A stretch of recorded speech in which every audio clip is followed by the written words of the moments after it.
Hi everyone and welcome back to the Woolly Worker Knitting Podcast. My name is Vanissia and I am the Woolly Worker and this is episode 11 of the podcast. I'm super excited to film today, like more than usual, which is why I'm filming on Friday instead of Saturday. I just couldn't wait. I've been finishing up my test knits, casting on so many new things. Half of the things I'm going to show you today you've not seen on the podcast before, I think. And it's just been so satisfying to get a lot of things off the needles, starting on my summer knits. The weather has been amazing here in Scotland for once. So yeah, I'm just super happy and I hope that you'll enjoy this episode as much as I've been enjoying knitting lately. For those of you who are new here, then welcome. As I said, my name is Vanissia. I'm originally from Belgium. I don't know if you can tell from my accent. My first language is French. And I moved to Scotland around 8 years ago to study. And I started working here afterwards and I have no plans of going back. I live just outside of Edinburgh with my partner, who is the man behind the camera, who takes those really nice finished items photos that I love to share with you. And I work for the NHS as a cognitive behavioural therapist because my degree was in psychology. Just a little introduction because there's been quite a few new faces around here lately. And if you're a returning viewer and you already knew all of those details, then welcome back. I'm so glad that you're joining me. And actually, I have a bit of admin to do before we get started. So you can find me on Instagram and Ravelry at thewoollyworker, same username as here on YouTube. And here on Ravelry especially, you can find a lot more details than I go into those videos. For example, like the sizes I make, needle sizes, yarn choices, yarn weights, and color numbers and modifications. I use Ravelry like extensively as like my own sort of knitting notebook and things that I want to remember for myself. So if you're curious, you can have a look there. And if you don't want to go on Ravelry, or if you're like watching this video and you have a question, you can always ask me in the comments, but you can always check the video description first because I keep that one extensively detailed as well, and you can find links and color names and pattern designers, etc. So have a look at this description, have a look at Ravelry, but most importantly, just enjoy the video. I started this channel in January, just at the new year, and it's been growing really fast, which was not expected, and I'm really grateful and thankful for that. And we're just about to reach like the 6-month mark, which is actually on my birthday, on the 2nd of July, and I wanted to celebrate that because it also looks like we're about to reach 4,000, like possibly before then. So to celebrate the 4,000, celebrate my birthday, and celebrate the half-year anniversary of the channel, I wanted to organize something and I decided to do a little knit night. So I alluded to this in the last episode and the details are still to be finished. So what I might do is I might figure out and iron out the details and insert a clip here of the details. So see you soon. Hello, just popping in to say that I've ironed out the last couple details for the knit night, so I'll just say them right here. So I'm organizing the knit night to celebrate my birthday, the 4,000 and the 6-month anniversary of the channel on the 1st of July. So my birthday is on the 2nd, on the Sunday, but I have plans that day, so I thought it'd be nice to do the knit night on the 1st so that I hopefully will have a really good time on the day, and then on my birthday I'll be all high from that happiness of the 1st of July. So I decided to organize the knit night in the afternoon of the Saturday in British time, so from 3 to 5 p.m. British summer time, BST. So I'll put the time here. So 3 to 5 p.m.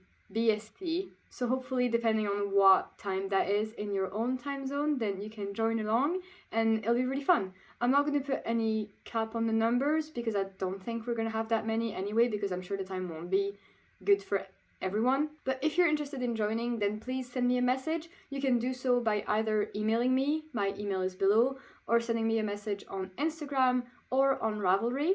And when you email me or message me, I will send you the link for that night.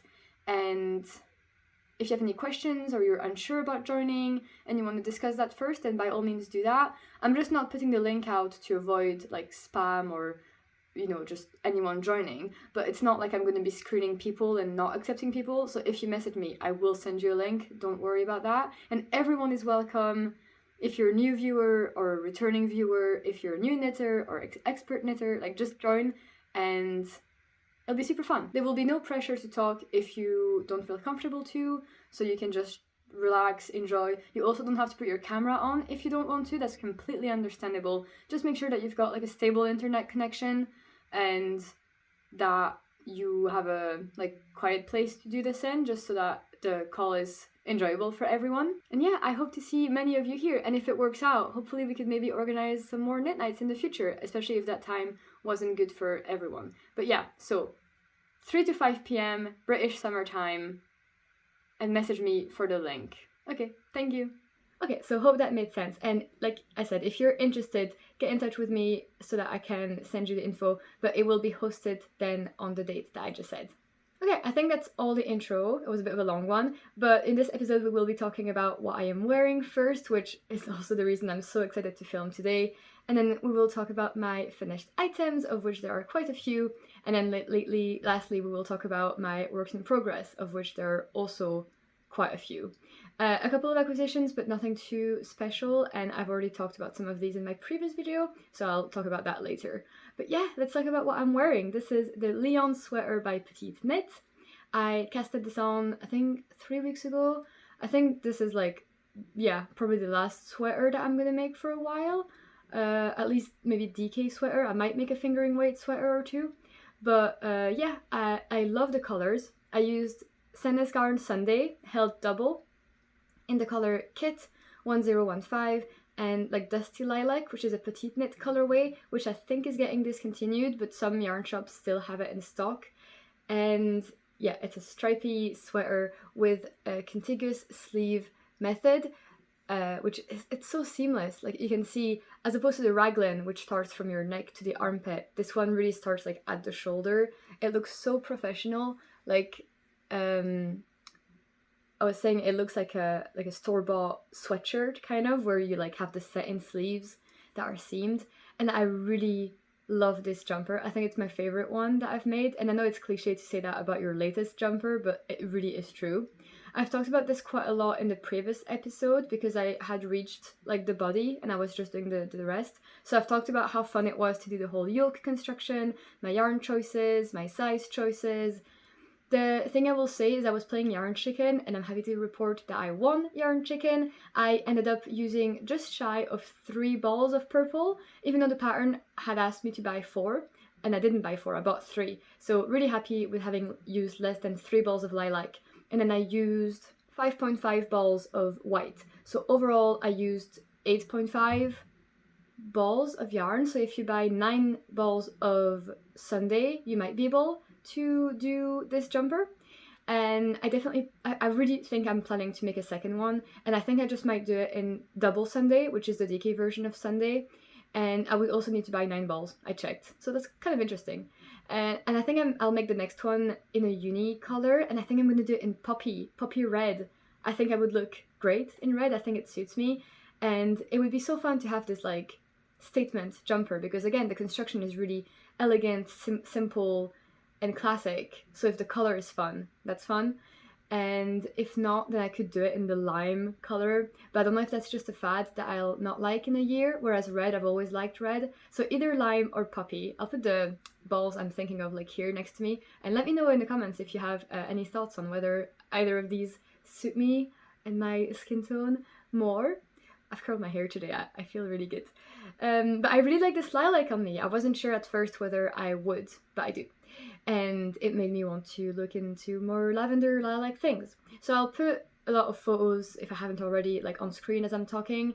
I did a little photo shoot, and yeah, this sweater makes me feel great about myself, like how I look, how I feel in it, my skills as a knitter. It grew a lot while washing. I took the measurements before and after, and I was really worried when it was like wet on the board and I measured the sleeve. I gained like a proper 6 or 7 centimeters, and I already liked the way that they felt before blocking, so I was worried about how it would look.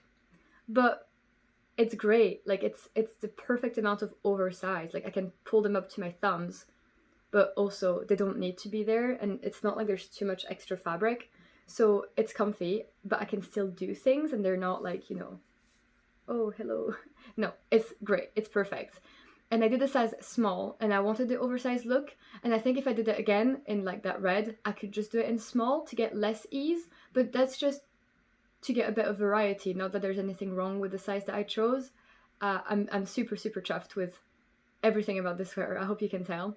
I don't want to talk too much about it because I know that there's a lot to get into, but if you have any questions, let me know, or watch my previous video where I talk about the construction. I made this on 4mm needles like recommended. I didn't do a gauge swatch because I'm usually on gauge with petite net, and I used the recommended yarn. And I'll put here the cost of the project. The way I calculate my costs, as always, is that if I have any leftovers, like I don't include that in the cost. As in, if I use 8.5 balls, I'm putting the price of 8.5 balls, not 9, because I might use that 0.5 later. That's just the way that I personally do it, but just to give a bit of context. And also if I buy the yarn on sale, which I usually try and do, then I'll include that sale in the cost, so that's why the price might seem a bit lower than your calculations. But yeah, so quite affordable. Like, it's the range of sweater. It's not drops, but Sunday is pretty affordable for a 100% merino. It's non-superwash, but it's extremely soft. Like, it's next to skin soft. Totally recommend this yarn. They have an amazing selection of colors. Not sponsored by any means, by the way. I just really like Sunday. I think it's my like desert island yarn. I think that's it for this jumper, and I'll be wearing it for as long as I can before the weather gets too warm. The next finished item then that I have is my latest test knit that I've been speaking about for like 2-3 episodes now. And it is the Pictus pullover by Tetis Knit Garden, and here it is, finished. So as you can see, it's really cropped, and there's all over color work except on the sleeves, which have a little bit of color work after you split. Then it's just very long and tapered, some rib at the bottom, not too much, and then there's an I-cord neckline that I added. The original pattern has you like possibly just cast on and go, but if it is curling up, then you can do an I-cord or some rib. I chose to do the I-cord, and I'm really pleased with that choice. And the thing that I was the most worried about with this project, as you could tell from my previous videos, was that the yarn was so ugly. As I was knitting it, it was like the worst color work I had ever done, because the yarn was not bloomed yet, and I'm happy to report that everything fixed itself with the block. So as you can see,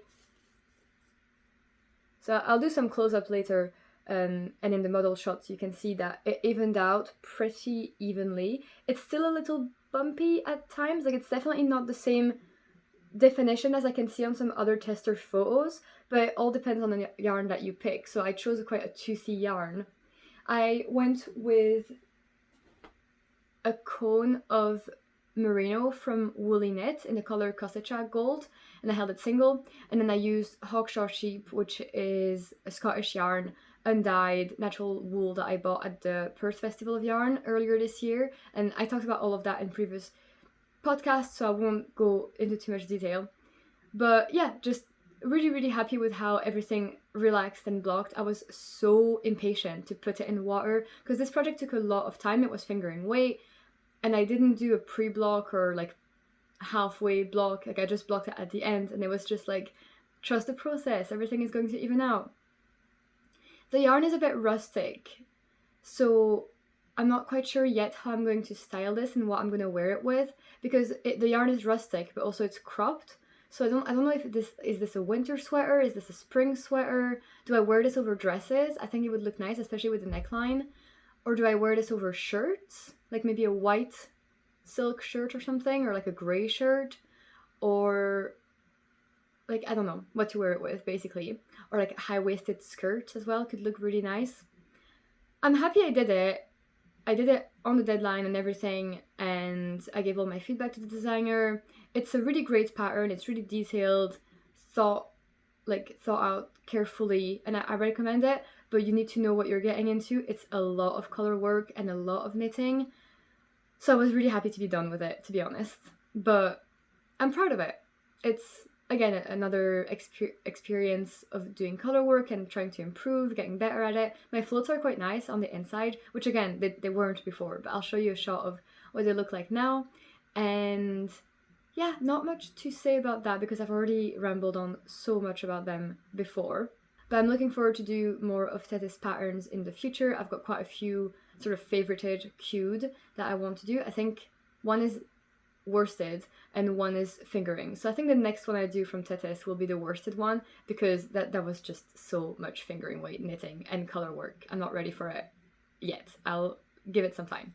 Sorry about the lighting. It's cloudy as always here in Scotland.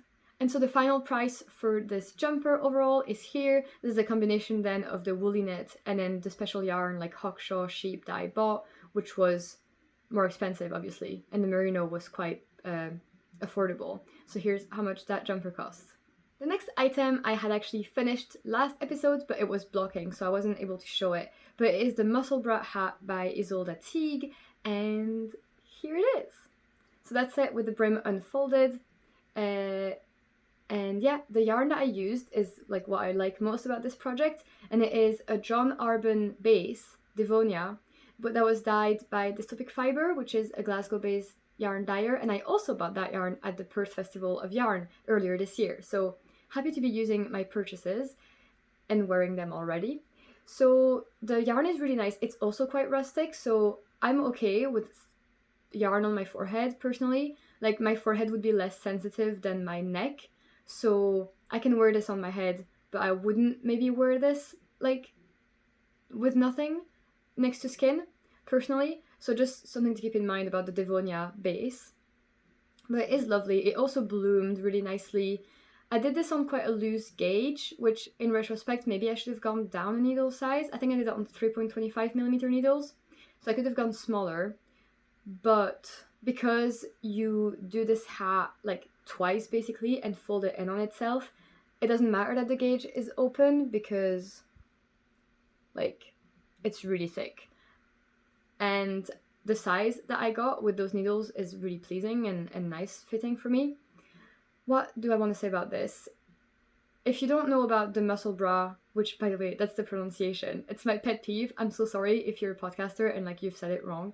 The correct pronunciation is musseburgh, like Edinburgh. So yeah, just something to keep in mind. But the way that you construct it is that you start at the top here, you make increases, then you work all the way down, then you keep working all the way at the same length, and then you do decreases, and then that's it. You've got like this symmetrical piece. I think I'll put a photo here actually, yeah, of that halfway point. And the pattern is really, really well described and explained. Like it's not expensive, and that can be such a good staple like pattern that you can use for so many hats, like so many special skeins. You can use any weight yarn. The pattern has instructions for basically like 8 or 9 different gauges, and you don't do a gauge swatch, you just start knitting, and then when you can measure your gauge, then you follow the directions for that gauge. So it's really, really well structured as a pattern. So the thing about it is that you can do it to a length like this, where you can fold it, and then now you've got a little brim. And this really looks like the Oslo hat by Petite Knit, which I might do at some point, but it's a different construction. So yeah, I chose to do mine without too much room at the top. I'm not a huge fan of like the slouch or the point, but I'm really, really happy with this. If I want even less of a point, I'll roll the brim up even more. So yeah, I'm living my best hipster days with my yellow hat. I think I just really like the idea of having a yellow hat, and I really like this yellow. It's fun. Obviously, as you can see, there's like a bit of stripes or pooling, like the color variation of this tonal is visible. And I think if it was a sweater, that could have bothered me, but as a hat, I think it's really fun. And as I was knitting it, it was like really cool to see the little stripes starting to be made, like in the darker and the lighter colors. So yeah, it's been a bit too hot to wear this lately, but I think this is going to be my favorite, my new favorite accessory to wear over winter.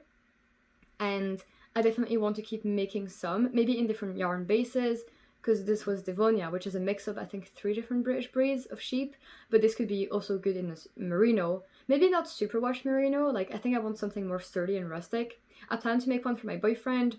I was kind of asking him if he wanted me to make one in a hand-dyed, like fancy color, and he said don't bother, like just a plain uni color would be fine. So that's saving me some money, because like hand-dyed is like 20 quid on average. Whereas you could probably do that with, yeah, just this kind of fingering weight. Like I could do it in Sunday. I could do it in Sunday actually. from Sandnes Garn. So that's fun. And it didn't take too long. I was keeping that as like my on-the-go knitting because it's just stockinette for ages and you can shove that in the bag like really quickly. So that's why it took me so long to do, because I was only working on it while I was not at home. And I don't leave the home too often, but it's done. And yeah, I highly, highly recommend it. I think it's a really, really good staple pattern to have that can come in handy when you're just wanting a palette cleanser or just mindless stockinette. And the fit is great. I'm super happy with the fit.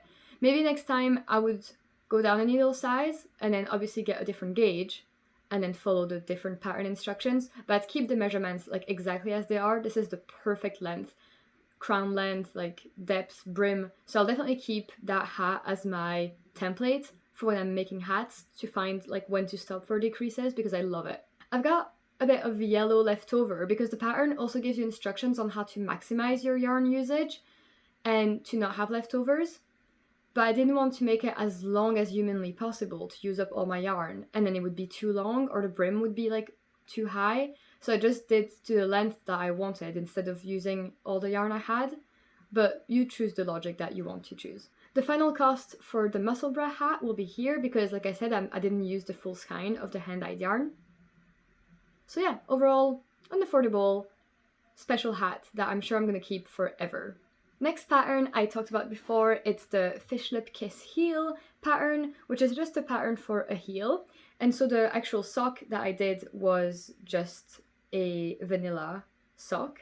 And I started mine cuff down, I did some twisted rib, just vanilla sock for 54 rounds, did the fish lip kiss heel, and then did the foot for also 54 rounds. So pretty symmetrical. And those are my socks. So that's what they look like. I've not blocked them actually because I don't think that they need to, and they lay really flat anyway. So yeah, this is like, you know, I'm a 50-year-old man showing off my fishing photo with the resting fish face. Anyway, so this is a West Yorkshire Spinner Signature 4-ply, which is one of my favorite sock yarns because it's really sturdy, soft, bouncy, warm, woolly, and it's Blueface Leicester and nylon. And also wool. I think it's a blend of Blueface Leicester. This is the colorway Robin for the stripes, and then Poppy Seed for the contrast heel, cuff, and toe, which obviously matches the grey of the colorway. I originally wanted to do it in red, but I didn't have it, and I had the white, but I didn't want to use white, so I used the grey that I also had. So that's the color choice. The pattern itself I talked about before, so I won't repeat that, but basically some people agreed with me in the comments as well that we found the pattern to be excessively wordy and a bit of fluff where you don't need it. The important information is like scattered a little bit over the place and you have to scroll back and forth. This pattern is like much more useful for toe up socks, I would say. I only followed like the little bit of instructions for the heel. But the pattern is supposed to be really helpful for finding like the perfect fitting sock when you start them toe up, because again, you don't necessarily do a gauge swatch or have a stitch count. You can just kind of like follow the instructions and it tells you when to stop increasing at the toe instead of starting with like a count in mind. I do like the fit of these because I use 2mm needles and 56 stitches. So these are like the smallest socks I've ever made and they fit me like a glove. It's amazing. I don't struggle to put them on, and then everything just hugs the curves like really, really nicely, especially like at the heel. I am also pleased to say like my tension was really good throughout and they're nearly identical. I wanted to keep the stripes as identical as possible, and I think one of the socks had to have one extra row like somewhere so that the stripes would be the same. The interesting thing is that to change the colors for this, the pattern designer doesn't actually tell you in the pattern how to do a different contrast heel, but she does give you instructions on her Ravelry group, so check that out. Yeah, and then lastly, I think next time what I would do is I would make the leg longer, because the way that I normally do my socks, like my other West Yorkshire Spinner socks, I had also done like 6 stripes, but the way that this heel pattern works is that the heel actually ends up taking some of that from the leg on your heel, so therefore the leg becomes shorter, and it does tell you that in the pattern. So it's important to keep that in mind if you're following some kind of like stitch pattern, but I wasn't. I was just doing vanilla. So these ended up looking a bit like shorter than I thought they would, but it doesn't bother me. I prefer like shorties or medium legs. I don't like my legs to be too tall with the socks. So yeah, I think so far these are my second best fitting socks. My favorite socks that I've made are the stone socks, which was from the 52 Weeks of Sock book. I've made them last year. I'm wearing them now, and they're super comfy and nice. It has slip stitches, so it's like tighter, and I love it. So yeah, stone socks, best socks that I've made. These are my second best in terms of like the fit and how they feel on my feet. So overall, I recommend the pattern. I think it's an amazing tool to have in your toolbox of like trying to draft your perfect sock pattern. And remember that you can get this pattern for $1, but you have to use a discount code on Ravelry. It doesn't appear as $1, so go on her Ravelry group and you can find the code there. I can't remember it off the top of my head, but yeah, so if you want to save a bit of money, you can use that discount code. And despite the pattern being wordy, it is a really nice heel, so I wouldn't fault it for that. And yeah, you have nothing to lose. Just try it. It's a good heel to try. I've not done any like peasant heel, afterthought heel, fleagle heels. I've not done those heels, so I think those are like next ones that I'd like to try in the future. But heel flap and gusset and fish lip kiss heel so far feel amazing on my feet, so no rush to find something else. Okay, so that was all the finished items. Let's talk about whips. I have been hit hard by the castonitis bug, especially summer knits, because I've actually just booked a holiday with my boyfriend to Belgium, where I'm from, to go right after my birthday. So by the way, I will also probably not post videos during that time, and like maybe before and after. Well, so I'll take a holiday from the channel as well, sadly. So I am wanting to bring some knits with me to wear in Belgium. It's going to be like quite hot and we're going to go to the seaside, so I want to wear some camisoles. So I've cast on camisole number 4 by My Favorite Things Knitwear, and for this I am using Knitting for Olive pure silk in the color cardamom, which I've showed on the podcast before. I bought this on sale in December in preparation for like summer knits, so I was happy to have this on hand. It's my first time using it and I love it. It sent me into a huge spiral of looking up all the patterns using this, all the different colorways of pure silk, and I'm obsessed, honestly. So, but one thing at a time, I need to calm down, I need to finish this first, then I'll buy more pure silk. I'm using 3.25mm needles, and I'm doing size extra small, because if there's one thing that I've read from people having made this pattern, camisole number 4, is that it grows, especially with that yarn. And I'm usually between sizes, so no worries doing extra small. And yeah, I would recommend actually, if you're, I didn't do a gauge swatch, if you want to do one, you could do the little triangles and then use that as your gauge swatch, because you need to cut the yarn and like attach them later. So yeah, or also you could do the little triangles 2 at a time. So those are my 2 tips for you if you're planning to make this pattern, which I'm sure you might be, like a lot of you, because it's such a popular pattern. Camisole number 2 is normal rib, and then this one is broken rib. So here's what I've got so far. So those are the front triangles. It looks tiny here, especially because I have like a lot of ease on this jumper. And at the back, it's 2 little triangles. So it's nice that the front and the back are different. I think it's a nice touch, as opposed to like fully reversible. And you start with a provisional cast on. So I've put I've already unraveled my provisional cast on and I've put it on a stitch marker, because unraveling the provisional cast on is my least favorite part of provisional cast ons. So I wanted to get rid of that step so that I'd be more likely to like follow through. So you do the triangles front, back, no, left, right. Then you do the front, I'm struggling. You do the front triangles, then you do the back triangles, then you join everything, and then you knit in the round until you're happy with the length. And then you can pick up those provisional stitches, make 2 I-cord straps, and then My Favorite Things Knitwear recommends blocking everything before you attach the straps at the back to see how much it will grow. So I will do just that. I will keep that in mind. I'm quite worried about the I-cord straps. Like, they're the reasons why I don't do camisoles, because they're fiddly, they're tiny, it's usually I-cords, and I don't like doing I-cords.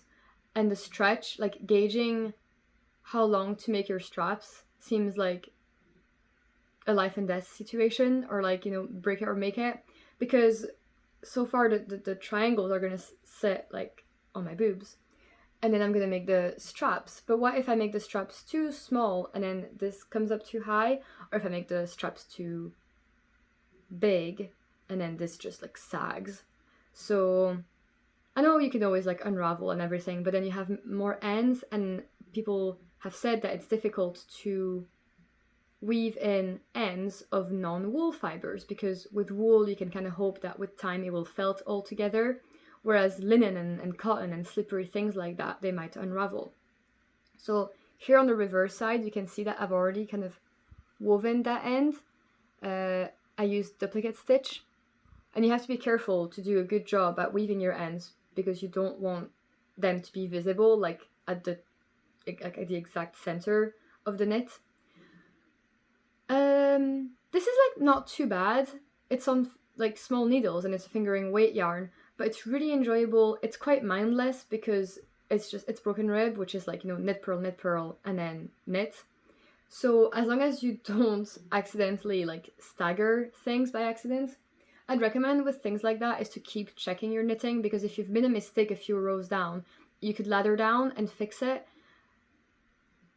if it was just in one place. But if you've staggered your entire repeat, then you'll have to unravel, and it wouldn't be fun.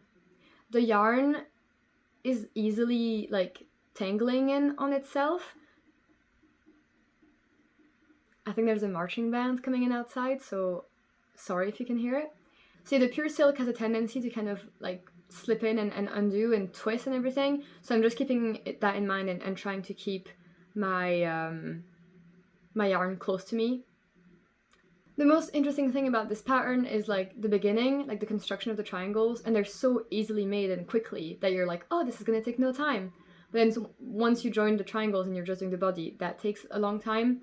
But I'm planning to have that as my new like on-the-go knit, so because it's just really easily portable. And I think I might lengthen it a little bit, because it could be good to tuck into things, but keeping in mind that it will grow, especially like with time, not even just blocking, but with time.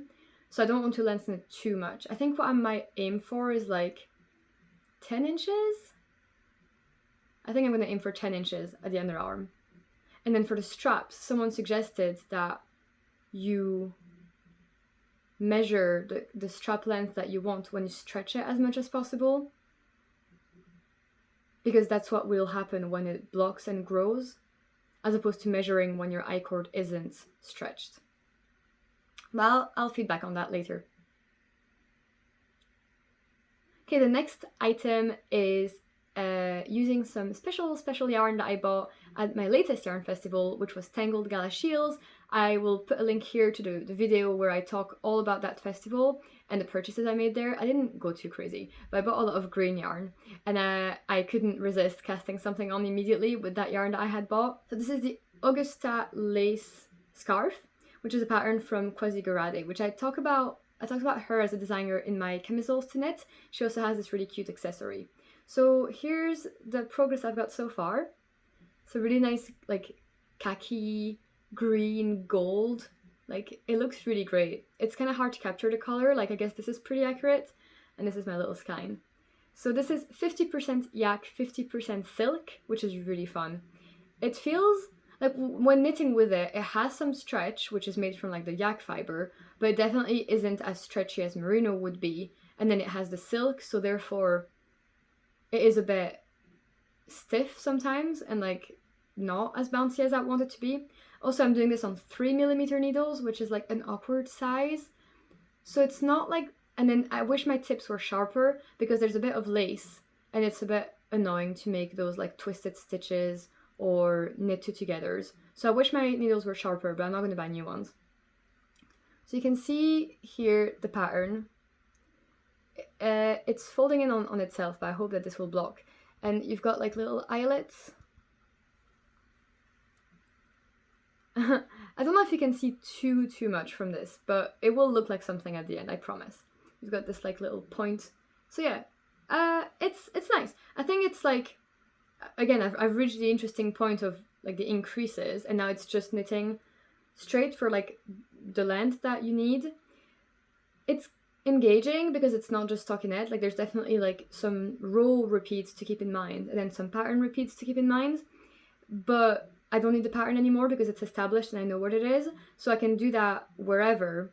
But like, I was in the kitchen yesterday and I was singing along to songs while my boyfriend was cooking, and I realized I couldn't sing along and do this. I was getting confused, but I can watch or listen to people while doing this. I just can't sing along. And I want to use as much of this as possible because it's my very special yarn that I don't know what I'll do with like leftovers. I have 200 meters of this. It was a 50-gram hank. So I think the pattern says that you need 220 meters. So I'm a little bit short, but it's easy enough to stop when you reach like the end of a pattern repeat and then do the decreases on the other side of the scarf. And I think it'll be a really, really gorgeous like little color to have. So far I'm saying that I'm recommending this pattern for this yarn. I think I did a good job at like picking a project. I didn't want to do a shawl because I wouldn't wear that, but a scarf I would, especially like a small little ones like that.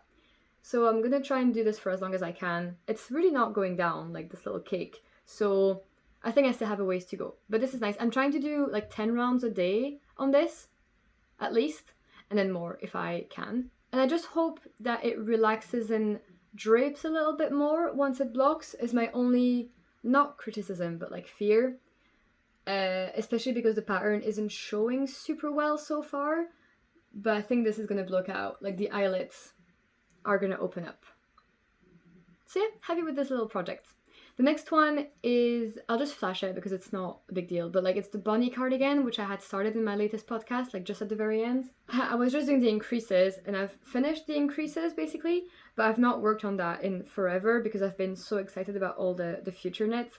And also the yarn is like worsted or Aran. It's the Studio Donegal Soft Donegal. The pattern bunny is from Tête Bêche or Orlan Zouk. I never know how to say it. I know she's French or Canadian, but I don't know how to pronounce it. This is what I have. So as you can see, like definitely looks like it's gonna fit me. A little cardigan. I'll pick up for the button band later on. I've split for sleeves and I just have to knit down the body. Also it's a cardigan, so it's knitting like flat, which I'm just not wanting to do that on those needles. It's on 4.5mm needles. Yarn is quite thick. I'm making size 3 instead of 2 that I normally would do because I want it really oversized and boxy and maybe wear like as a jacket over things, but also to avoid it being way too oversized. I skipped the last raglan increase, which meant that would leave me with 2 less centimeters overall according to my gauge, so that's what I did. I might be playing yarn chicken with this, but I don't know yet because I'm on gauge, but I'm using a different weight of yarn. She recommends something like Gilead, for example, and I'm using Studio Donegal, which I think Studio Donegal is a DK. No, never mind. It's a worsted. So I'm using the same yarn that's like the same weight of yarn that's recommended. But I think I just have like just enough of the yarn, and I might want to lengthen it. And because you're picking up for things afterwards, it's not as easy as like just stop when you run out of yarn. So I don't know what's going to happen with that. And I'm not working on it too much, like I said. So I don't know. I think I'm just going to put it in hibernation for a bit. Because since finishing my test knits, I've really been following the mantra of follow the joy and like do what you want to do. Knit what makes you happy. Like cast on all the projects if you want. And so that's what I've been doing. I've really just been doing what I want, and it's been so enjoyable. As you can tell, I'm having a lot of fun. Yeah, I don't think I'll be working on that, but I wanted to just show the little updates that I had. And I do like the pattern, and I do like the yarn, nothing wrong with that. It's just not what's tickling my fancy at the moment. However, speaking of test knits, I've actually got one more test knit to do, and it was my very first test knit that I got selected for back in like January, and I started this in February, I think. And the deadline was for July, so I'm trying to get that done. And it's the cabled vest. It doesn't have a name yet, by Iris Makes. And here's what I've got. It's almost done. I had basically joined in the round, but since then I've added the neckline and the armhole ribbing, and then I've knitted quite a fair few like centimeters, inches down the body. I think I just have one more diamond to do. Let me just put some stitch markers on this. There we go. So yeah, The yarn I'm using is the Fiber Co. Lore, and it's 100% lamb's wool. It's woolen spun because Iris originally used raw work DK, which is also like really woolen spun. So this is like what it looks like. As you can see, like it is quite lofty, and I'm loving it. The yarn is fantastic to work with. It's just exactly what you'd want wool to be like. Like it's warm, soft, like it's not like a merino, but it's not itchy or prickly or anything. And it's just so light and bouncy, and the cables are showing up like really well on this, I'm finding. The only thing I'm kind of regretting is my color choice. I was really into blues at the time, and now I'm kind of like bored of it. I think this is kind of a boring color, but now saying that, like I do actually really like it.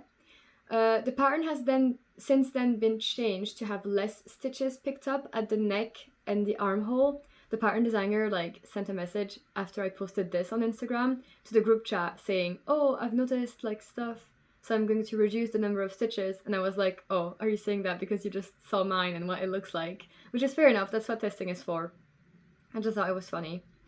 But I like it with the amount that I picked. I don't think it's too much. Like I think it could be less, but I don't think it's bothering me that I'm gonna go back and fix it. I think this is gonna fit me really nicely. Like I'm doing size 3 and it's so stretchy, and the cables are going to open up really nicely when I block it. So I'm really happy with it. This is my first cabled project as well, and I'm doing it without a cable needle. So I'm really happy to have picked this back up. I was worried at first I was never going to remember where I was in the pattern when I picked it up, but I could read my stitches, and the chart is really helpful in the pattern, so it was just super easy to continue going. So that was putting me off like finishing earlier, but like I'm happy I picked this back up. The armholes, you just do them, and then you like in 2x2 rib, and then you bind off in tubular bind off 2x2. So for the first time I tried that technique where you rearrange the stitches first and then you bind off, and I quite like it. I'm happy I tried it. It definitely is kind of bulky, and also it leans on one side, which I'm not like a huge fan of, but I still think I prefer that than the binding off in pattern. So I'll definitely keep 2x2 tubular bind off like in mind. And then the neckline, you do it double and then you knit it together with the pickup edge, which like I'm really familiar with, so that was fine. I'll show you a little close-up of the 2x2 bind off. You can see all those little like vertical lines, horizontal. That's like the leaning and the twisting of the stitches. Also, I love this detail of like that single line of knit stitches all the way. I think it's stunning. It really frames everything nicely. So I think this is a lovely design, really well thought out, really well designed, really well written. It was nice that my first cable project was not a full sweater but a vest, so it's less commitment because no sleeves. It is a lot of cables, but there's no cabling on the wrong side, so the wrong side is always just like knit the knits and purls the purls, basically. And yeah, that's the back. I'm on the home stretch. Like there's really not too much to do. Just a couple more like diamonds, some ribbing at the bottom. There's a cropped and a full length option. I'm gonna do the cropped. And then yeah, this will probably be worn in autumn. I don't know if there will be an occasion to wear a big chunky vest like that in summer. But I'm loving the Fiber Co. Lore, and I'm really wanting to buy it again and use more colors. Like they've got really, really nice neutrals. They've got nice dark colors. So basically any other time that I see a pattern that's like worsted or woolen spun DK, I think the Fiber Co. Lore is an amazing option. It is pricey, however, that's the only thing.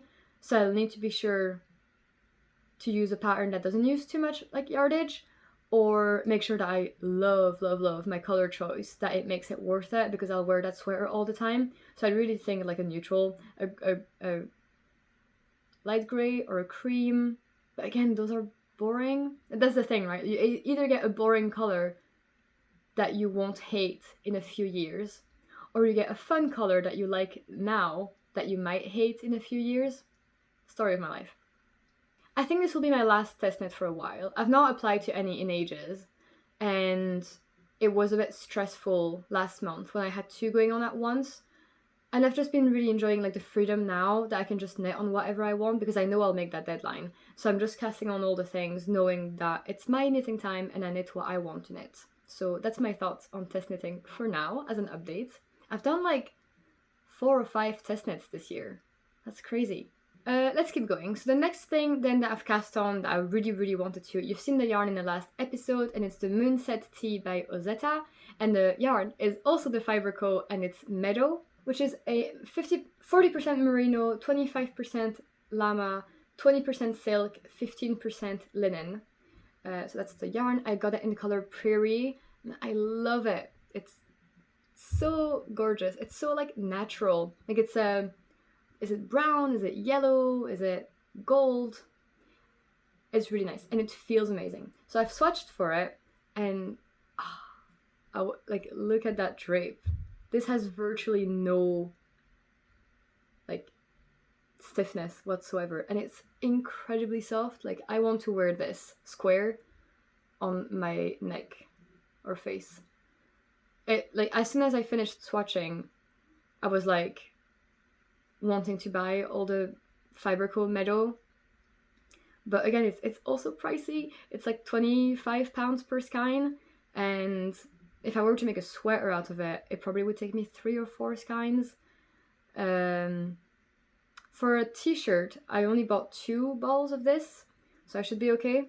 But yeah, the gauge is a little like open and see-through, but not overly so. Like I think it'll be fine when it's being worn, because when I have it on my skin, you can't see my hand. So happy with this gauge. I had to go down so many sizes though. I'm on 2.75mm needles, which is like the tiniest I've used for garments.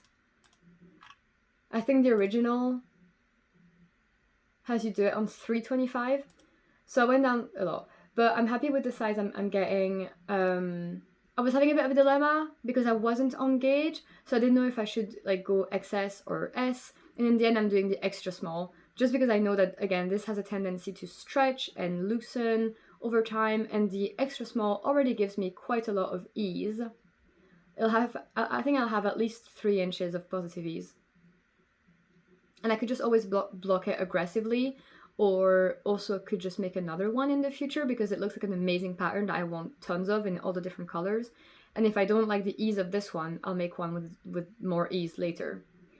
And some modifications that I want to do, I want to add a few inches to the body, like 1 or 2. I might do waist shaping, like decreases, but more on that later. I might do a faux seam again, like a purl seam, like I did on my lentil sweater. So I would cast on 1 extra stitch at the underarm, do a purl, and then like do a purl on that side whenever I reach that stitch. I saw someone mention that on Ravelry, and I think it could be a really cute idea. And someone said that it could help with not having the fabric bias, like twist, which you might get with fibers like linen because they're single plied, I think. But I think a faux seam doesn't actually help with that because you're still knitting in the round, but it could mitigate it. So we'll see. I'm not too worried about it biasing because everyone is doing it in the round and no one is having a problem. And then lastly, the other thing I might want to do is to do folded hems at the sleeves. It's a drop shoulder instead of the I-cord bind off, because the I-cord might flare or roll up, and the folded hems could be really nice, especially in this fabric. Like this is so nice. So I might do that, but I don't know because I don't know if I'll run out of yarn, or I don't know if it'll be too bulky if I flip it over. So we'll see. And this is what I have so far. I haven't even shown you. This looks like nothing, like seriously, but it's heavily rolling. So if I unroll it for you, this is actually like all the knitting I've done, which is still not a lot. So this is the back. You start at the back, you cast on, and then the way that Ozetta constructs her patterns usually is that you do the short rows for the back, and then you keep doing the back panel, and then pick up stitches for the front, join in the front, etc. So I've done this big wedge, which is the back, and I finished my short rows. So now I'm just knitting stockinette flat for X amount of rows or inches, and then fun construction things are going to happen soon. So again, because this is quite boring for now, I'm trying to do 10 rounds a day and usually more, just to keep some progress on that. But I know I'm preparing myself that this is going to be a very long journey because it's tiny needles, tiny yarn, a lot of knitting. But I'm really looking forward to it, and I'm really enjoying working with this yarn. And even like the size needle, I'm quite enjoying it as well. It's not as bad as the 3mm. There's something about the 3 that I don't like compared to the 275. But anyway, not much else to say about that. Just absolute crush on the yarn. Already planning my next projects with the Fiberco Meadow. Whatever, it's fine. You ever find a yarn company that you just love everything that they do? That's me with the Fiberco. And also Isager, and also Sannes Garn. I have very basic tastes. Next is another camisole, because this Munsetti, there's no way that I'm going to finish that by the time I go to Belgium, so I wanted to have another piece of knit that I would take with me. So I bought some yarn recently, which is, well, it was on sale, and it is the Rerum Natura Penelope, and this is the color Or Rose, which is like rose gold. And it's really pretty. And I thought I was being so like special and cool using this yarn. Like, oh, it's so unique. I have nothing like this in my collection. I'll show you a photo of the yarn I have in my stash from Sannes Garn Sunday in Dusty Rouge, which is almost exactly the same. This yarn is quite cool because it is 80% merino, 20% silk. No, 90% merino, 10% silk. So it's a little special. And I don't know what I was thinking. I thought that this would not behave like merino for some reason and be like a nice summer yarn for a camisole, but of course it would behave like merino. It's 90% merino. So I'm doing the Home Camisole by Kadri, and here's my gauge swatch, which you might recognize is a triangle. It's a cup. Because I thought I would just like start the project and then like I was saying before for the camisole number 4, use this as my gauge swatch. And this was on 3.5mm needles, and I got gauge, but I just thought it was like too stiff and too dense, so I went up a needle size, 375, and I like that more. So that was, and this didn't take long to do at all, so it's fine. The yarn is really nice. It does feel pretty much like a merino, really soft. It doesn't feel like it has silk in it, basically. But once you block it and wash it, it does feel really softer, and it almost feels cooler somehow, like cold. It's weird, but I'm enjoying the yarn. I just don't know if it's like that worth it. With it being on sale, it was pretty much the same price as like Double Sunday would be, which is a DK. Maybe I could make actually this Lyon sweater in this, like not this color, but this yarn with the 10% silk. Ooh. That could be really cool. But anyway, I'm really liking the yarn. I think what I'm not liking as much is my choice of project for it. I don't know what I was thinking, but anyway. So I'm doing the Home Camisole, and I've started not long ago, but I've already made quite a lot of progress because again, it's very addictive to just do the triangles, join them in the round, and then that's it, you're set to go. So here's my progress for the Home Camisole. Yay! So that's all joined. So basically that and then the camisole number 4 are at the same point. However, look at how small this is. Again, like, ignore all the ease of this sweater, but I think the straps are going to be too small.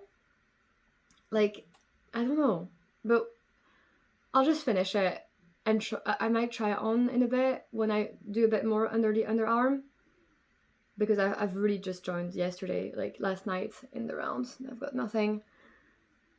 Yeah, so I've read notes extensively, and this pattern seems to have a few problems in terms of fit, where everyone almost was saying to size down, like it was too large.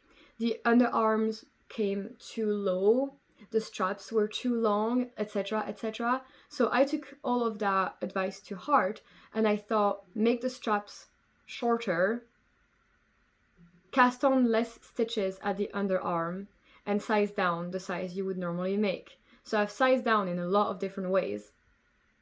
I'm making a size small instead of medium, and I've cast on 4 less stitches overall at the body, and I've made my straps 2 repeats less before starting the increases on all of the straps. So 8 rounds less, which now that I'm thinking about it, is quite a lot. The way you do the straps is like you cast them on and then you pick up on them later. And I think I did a really good job with my picking up the stitches. Like, it's not a provisional cast on, I've picked them up. It's seamless. So really happy with that. As you can see, it leaves this like little edge here.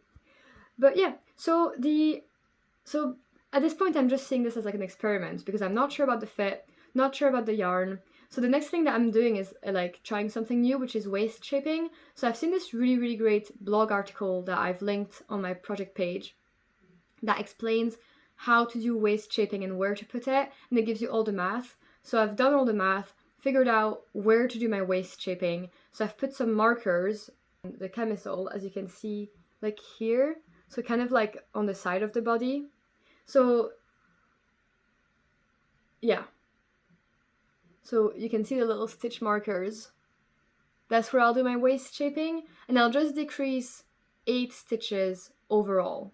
And then I'll increase 8 stitches afterwards. So I'll feedback on whether that went well or not. I'll show you. Normally waist shaping you would do here, like if you have the underarm seam, you do a bit of waist decreases like right there. But there's another way of doing it where you divide the body in quarters and actually you do like waist shaping here, and then on the other side of the body, like at the back. And apparently this is meant to be more 3D looking and espouses your body better as opposed to when they're here. So I'm gonna do mine here. But I'm worried that in that big old sea of stockinette stitches, it's gonna be visible when I'm doing a knit 2 together or a make 1. Because they'll disrupt the whole like flow. But I'm not sure if that's going to happen or not, or whether like, because they won't be on my boobs, like they're gonna be lower over here, the waist shaping. So I think it's not going to draw too much attention. And if it does, either that'll be a learning curve and like that's fine, or I would unravel it and do them on the side seams instead. But I really am allergic to unraveling and ripping work out. I have the fear. So I might just leave it if I don't like it. But I don't know. We'll see. But I just wanted to let you know about this tip or trick or like mod that I'm excited to try on. Oh, I'm running out of steam a little, but we have just one more thing to get through. So the last thing is some socks that I want to do. I want to participate in Sari Nordland's Summer Sock Cal 2023, which I learned about this summer. Apparently it's the 4th year she's doing it, or 3rd year. Basically she releases a pattern once a month, like June, July, August. And then in September, she releases a pattern that is meant to be using your leftovers and scraps from those 3 patterns, which is really cool and smart and thrifty. And then the patterns are a discount during those months, and you don't know what the patterns are going to be when you're signing up, so you make your little color palette and then hopefully it works out. She recommends not using any like highly variegated yarns because her patterns are quite, like visually there's a lot happening already, so don't use hand-dyed. But apart from that, like you're good to go. And so it's out of my comfort zone not to know in advance what the patterns are going to be like, because I like to plan and prepare and everything. But I put a photo here of the yarn I've selected. It's like a red, beige, and like hand-dyed, which I know I just said don't use hand-dyed, but I really wanted to use this from my stash. You guys helped me choose in the Instagram stories what color scheme to go for, so thank you for that. And I've also made like other little bundles of my sock yarn in pairs of like 3s, groups of 3s. So I think one day, if she puts them on sale, I might buy the patterns from previous year's knit-alongs and then just do them on my own, because I really like the idea of having a set of socks, like 4 little pairs that are all matchy, come from the same designer, etc. I think that would be lovely. And I also wanted to try different sock yarns than I usually do, like my West Yorkshire Spinner and Filcolana Arwetta I've used a lot of already. But I wanted to use different sock yarns that I've accumulated that I've been like hoarding. So I started this sock on a yak blend and I realized that was not a good idea because it's really fluffy. Don't know if you can see like all the little gray specks kind of. So I've cast on the sock and like, it's fine, it's not too bad, but I feel like you lose the stitch definition, especially when I'm crossing the cables over, like it fluffs up, and I was getting worried about that. Then I realized that I just did this chart like back and front, but that's actually wrong. So once I realized that, I was like, you know what, start over, get a new yarn, you're not liking this. So I did that. I cast it on with the beige yarn instead, which is Regia. That was Regia, Merino and Yak. This is Regia, Merino and Silk. And I don't know what the color of this is because it wasn't on the ball, but I'm gonna guess it's linen, according to Ravelry. And I'm enjoying this so much more. So I'll show you what I've got. Ta-da! Oh, isn't this gorgeous? And here's the back of that. Woo! How precious is that? This is like a work of art. It's insane. I can't believe I'm doing this. It takes ages, I'm gonna be honest. And it's kind of hard on my hands because it's like a lot of twisted stitches and cables. And I'm trying to do my cables without a cable needle to be faster, but I'm holding everything like super tightly. So don't worry about me. I'm taking it easy, not doing it like too long at once, and trying to relax as I'm doing it.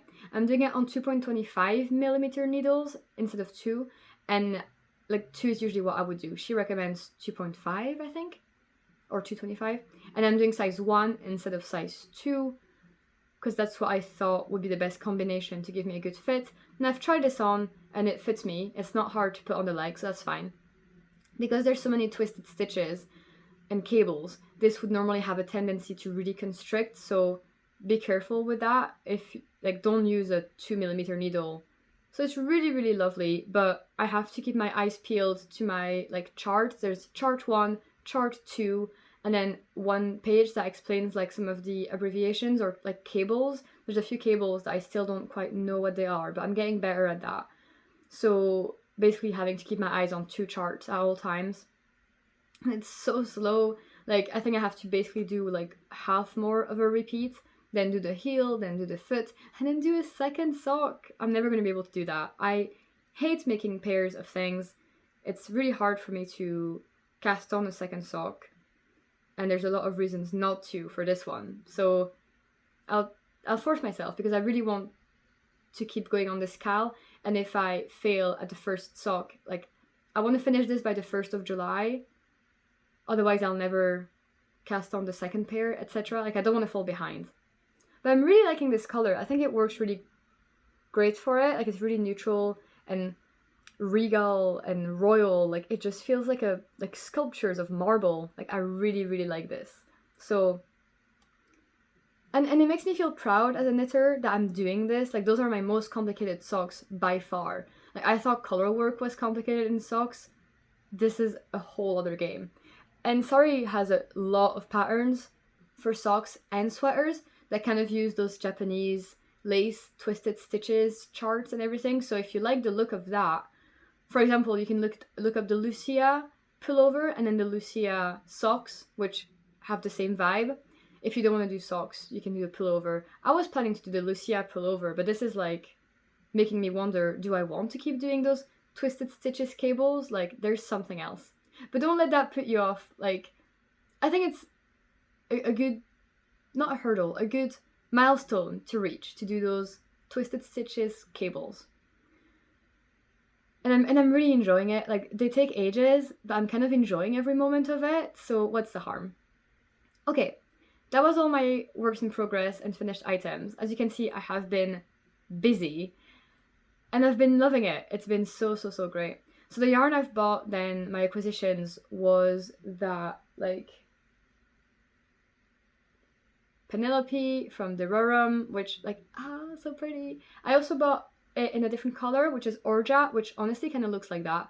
And it's to make another Sari Norbans pattern.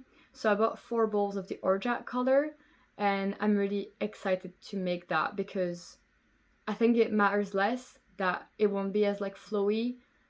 I think the original uses Sunnes Garden Duo, which is 50-50 cotton merino, so it's fine that I'm using this 90% merino for the Rosalind top that I intend to make.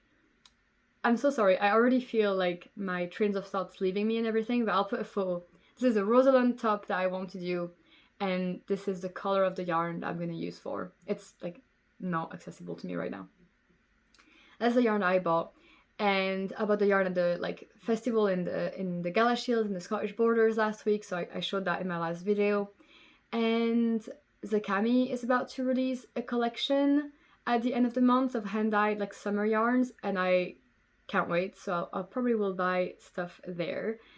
So kind of in project planning mode and trying to think of what yarn, like economically, what like buying as little yarn as possible but getting garments out of them, although I could get some sock yarn. I don't know. I already have some hand-dyed sock yarn that I should do first before buying more hand-dyed sock yarn. I got this actually, it just came this morning. So it's Retrosaria Mondim, and it's some sock yarn, and it has no nylon in it. How cute are the little like bands. So this is a color 302 and this is 202. This one is like really nice. Like I think it's a nice medium color, where if I were to do cables or lace, it wouldn't get too hidden. But it's also not like, I have a lot of beige and white yarns for socks, so it's nice to have something a bit darker. It's very vibrant and very soft. And then this is a really fun colorway that I just thought like was really interesting. I have found a pattern that I'll put the photo of here that I think would work well with this, because it wouldn't hide the...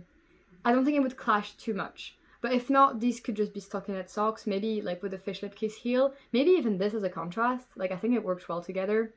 But yeah, this is just 100% wool, and you do it on a very tight gauge, and it's very tightly twisted, so it doesn't wear as hardly, like, or it doesn't wear as much as other socks would without nylon. But you could always hold a little thing of nylon in the heel. It's non-superwash. The yarn is like Portuguese wool. And let me know if you've used Retrosaria Mondim. It's a really known non-nylon yarn that people have like quite strong feelings about. Either they love it or they say that the socks broke after a wear. So let me know. I'm excited to use it. I've been really enjoying like my sock research lately, and I want to use my stash. I know I just added to that, but I really want to try all the sock yarns. So I'm really excited about that. I got this on sale. This is a bit pricier usually for a sock yarn. It's over £10, but there was a 20% discount on it, so it brought it to a more reasonable sock yarn. So yeah, and if I like it, then I'll keep that in mind as a potential candidate for future projects, because they have a lot of really nice colors. They've got a few more fancy ones like that, and then they've got lots of uni colors. But even this, you can see like kind of like, I don't know, there's a bit of dark in it, like black or grey. It's really nice. It's blowing up like here. I'd love to hear from you about whether or not you've also got like castanitis, or whether you've been casting on with those summer yarns. Like, have you used linen, silk, viscose, bamboo, cotton? What are your favorite summer yarns? If you have any, what are your favorite summer patterns? Are you a seasonal knitter? Have you been just making sweaters and cardigans, mohair stuff, because you don't care about like summer knits? Let me know where you're at in your knitting, and whether you're trying out new yarns like I am, or whether you're sticking to your favorites. But yeah, so I hope that you'll join me for knit night then in 3 weeks. I'll remind you of that in the next podcast episodes. There will be one more podcast before I go on holiday, I think, and hopefully some videos in between. But yeah, I hope you enjoyed this episode, and that I hope you're having a lot of fun with your knitting lately, the same way that I have been. I know people have ebbs and flows of like knitting mojo being high or low, and life can be busy, and when it's really sunny outside and I do events like at the weekend, I have less time to knit, but it doesn't mean that I enjoy it any less. And it's just really nice to find so much joy in a hobby that I get to do so much of. Like, I'm really lucky to have the time in the day and the evenings to have all that yarn, to have like all those patterns available to me. Like, I just feel really lucky and happy in my hobby, which like that's what life is all about, right? Is like what fulfills you and what brings you joy. So on that note, yeah, have a really great rest of the day or the week. I'll see you all in the next episode or the next video, and happy knitting. Bye everyone.